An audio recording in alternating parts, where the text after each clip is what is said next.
आतंकवाद का कारोबार चलाना कास्ट इफेक्टिव नहीं है, उसकी एक भारी कीमत अदा करनी पड़ सकती है। इसका अंदाज़ा आज पाकिस्तान को हो चुका है। हमने आतंकवाद के खिलाफ भारत की स्ट्रेटजी और रिस्पॉन्स दोनों को रीडिज़ाइन और रीडिफाइन किया है। अब जब भी बात होगी, केवल आतंकवाद पर बात होगी, पीओके पर बात होगी और किसी दूसरे मुद्दे पर पाकिस्तान के साथ बात नहीं होगी। साथियों, आपको जानकर यह खुशी होगी कि रक्षा क्षेत्र में सेल्फ रिलायंस, आत्मनिर्भरता को बढ़ावा देने के लिए अभी 2 दिन पहले एमका प्रोजेक्ट को, जो 5th generation fighter aircraft Bharat में ही बनाने का प्रोजेक्ट है, उसको आगे बढ़ाने की एग्जीक्यूशन मॉडल को मंजूरी दे दी है।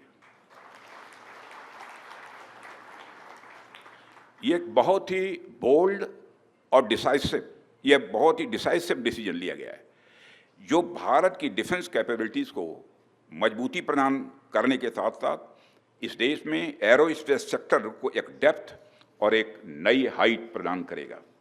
एमका प्रोजेक्ट के अंतर्गत आज 5 प्रोटोटाइप डेवलप करने की योजना है, जिसका बाद में सीरीज प्रोडक्शन होगा।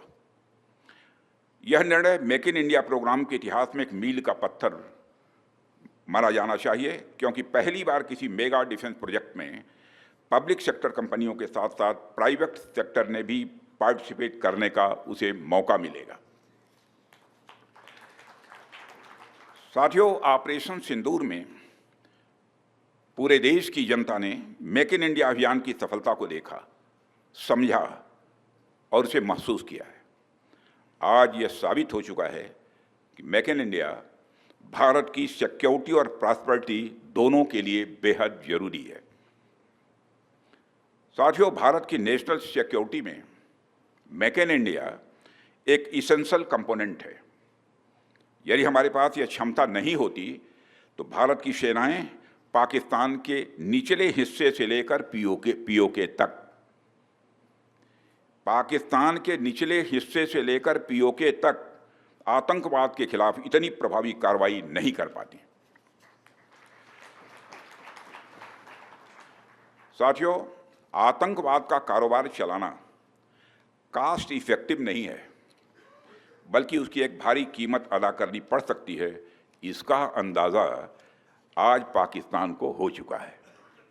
फिर से मैं दोहराना चाहूँगा, आतंकवाद का कारोबार चलाना कास्ट इफेक्टिव नहीं है, बल्कि उसकी एक भारी कीमत अदा करनी पड़ सकती है। इसका अनुमान आज पाकिस्तान को हो चुका है। हमने आतंकवाद के खिलाफ भारत की स्ट्रेटजी और रिस्पॉन्स दोनों को रीडिज़ाइन और रीडिफाइन किया है। हमने पाकिस्तान के साथ अपने इंगेजमेंट और स्कोप ऑफ डायलॉग को रिकैलिब्रेट किया है।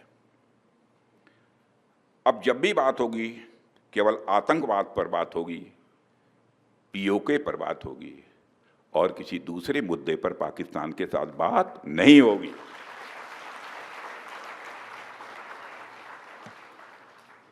वह दूसरा मुद्दा कौन हो सकता है जिस पर पाकिस्तान बात करना चाहेगा, वो आप जानते हैं। साथियों, मैं मानता हूं कि आज पाक ऑक्युपाइड कश्मीर के लोग हमारे अपने हैं। आप मानते हैं ना? पाक ऑक्युपाइड कश्मीर के लोग वो हमारे अपने हैं, हमारे परिवार का हिस्सा हैं।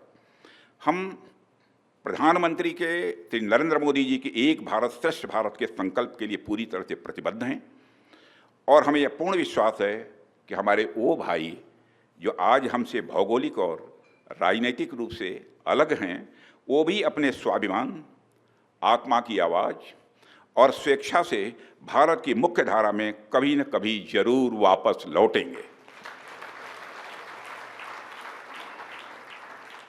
मैं जानता हूं वहां के अधिकांश लोग भारत के साथ एक जुड़ाव महसूस करते हैं।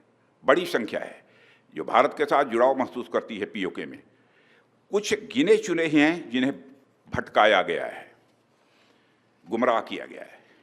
पीओके में रहने वाले हमारे इन भाइयों की स्थिति कुछ ऐसी ही है जैसे वीर योद्धा महाराणा प्रताप के छोटे भाई शक्ति सिंह की थी।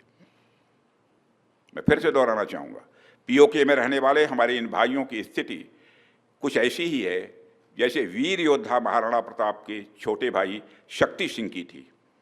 छोटे भाई शक्ति सिंह के अलग हो जाने पर भी बड़े भाई महाराणा प्रताप का विश्वास अपने छोटे भाई के प्रति बना रहता है और वह बड़े विश्वास के साथ कहते हैं कि तब कुपंथ को छोड़ सुपथ पर स्वयं चला आएगा, मेरा ही भाई है मुझसे दूर कहाँ जाएगा।